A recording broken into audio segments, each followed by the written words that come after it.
নির্বাচনের বাইরে আর কোনো বিকল্প নেই বলে মন্তব্য করেছেন বিএনপির ভারপ্রাপ্ত চেয়ারম্যান তারেক রহমান। তিনি বলেন, ষড়যন্ত্রকারীরা বসেই নির্বাচন যত দেরি হবে, স্বৈর শাসকদের রেখে যাওয়া সমস্যার সমাধান ততই বিলম্বিত হবে। চুয়াডাঙ্গা থেকে আতর রহমান হিমেলের তোলা ছবিতে মনিরুল ইসলাম মিন্টুর পাঠানো রিপোর্ট। দীর্ঘ 14 বছর পর চুয়াডাঙ্গা জেলা বিএনপির সম্মেলন। হালকা শীতের সকালে লাল সবুজ ক্যাপ আর নানা সাজ পোশাকে টাউন হল ফুটবল মাঠে হাজির হন প্রায় 15,000 নেতাকর্মী ও আমন্ত্রিত অতিথি। সকালে আনুষ্ঠানিকভাবে সম্মেলনের উদ্বোধন করেন দলের মহাসচিব মির্জা ফখরুল ইসলাম আলমগীর। অনুষ্ঠানে খুলনা বিভাগের কেন্দ্রীয় নেতারাও বক্তব্য রাখেন।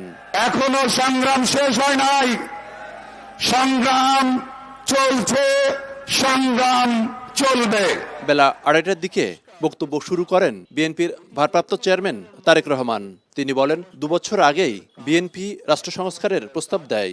অবশ্যই অন্তর্বর্তীকালীন সংস্কার, কিছু কিছু সংস্কারের কাজ এই সরকার শুরু অবশ্যই করতে পারে। আমরা চাই যে তারা শুরু করুক, কিন্তু সংস্কার একটি চলমান প্রক্রিয়া। একজন শুরু করবে, বাকিরা তাকে সেই সংস্কারকে তারা চলমান রেখে সামনে নিয়ে যাবে। কাঠ ও পিভিসি ম্যাটেরিয়ালের সংমিশ্রণে তৈরি আধুনিক আরএফএল উডিডো, কাঠের চেয়েও কঠোর। বারবার কেন নির্বাচনের কথা বলা হচ্ছে, এর যৌক্তিকতাও তুলে ধরেন তিনি। কেন আমরা নির্বাচন চাইছি? বারে বারে বিএনপি সহ বিভিন্ন রাজনৈতিক দল কেন নির্বাচনের কথা বলছে? কারণ এই জন্যই নির্বাচনের কথা বলছে।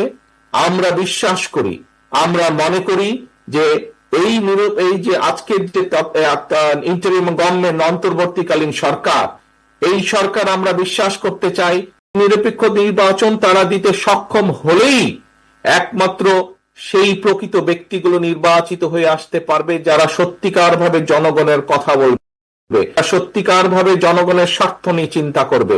নেতাকর্মীদের উদ্দেশ্যে বলেন, সামনের পথ আরো কঠিন। আগামীতে বিএনপি যাতে ক্ষমতায় আসতে পারে, সেজন্য ঐক্যবদ্ধ থাকতে হবে। আমাদের সামনে লক্ষ্য এবং উদ্দেশ্য একটি, সেটি হচ্ছে এই দেশের মানুষের ভাগ্যের পরিবর্তন, সেটি হচ্ছে বাংলাদেশকে সামনের দিকে এগিয়ে নিয়ে যাওয়া। এবং এটিকে যদি করতে হয়, অবশ্যই আমাদের সকলকে ঐক্যবদ্ধভাবে এই কাজ করতে হবে। এরপর চুয়াডাঙ্গা জেলা বিএনপির আগামীর নেতৃত্ব নির্বাচন হয় ভোট গ্রহণে। এই সীমান্তবর্তী জেলা চুয়াডাঙ্গায় সন্ত্রাস এবং মাদকের সমস্যা দীর্ঘদিনের।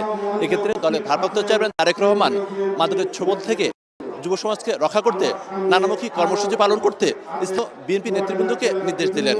সেই সঙ্গে আহ্বান জানালেন দলীয় ঐক্য ধরে রেখে স্থানীয় সংকট এবং জাতীয় সংকটে যেন গুরুত্বপূর্ণ ভূমিকা পালন করে এই জেলা বিএনপি।